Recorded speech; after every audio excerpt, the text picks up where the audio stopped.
Welcome back. This week, we're going to talk about a new type of issue. In previous weeks, we've largely talked about direct interactions between people, right? Such as one person accepting or requesting another person's request for assistance with euthanasia, right? Or one person torturing another. This week, we're going to shift directions a bit. Right? We're going to talk about what I will call community issues. Right?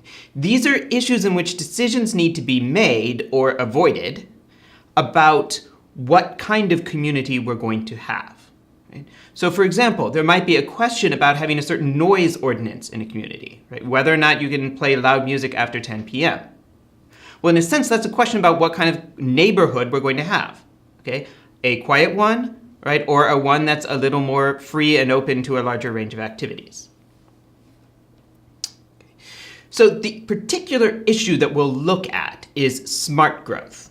Okay. Smart growth refers to a set of proposals for making decisions about basically how we're going to have economic growth and development, particularly the policies we have for construction, housing, transportation, etc.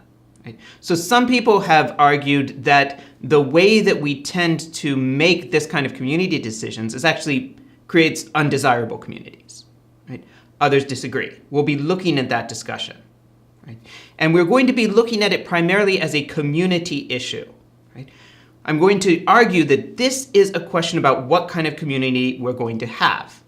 And as always happens when we discuss that kind of question, or usually happens, we start getting into questions about the proper balance between the community's right to, or the community's privilege of shaping, right, its future, versus the rights of individuals to live their personal lives the way they want to. In this particular presentation, we're going to explore the concept of a community issue. So we're going to look at what it means for something to be a community issue.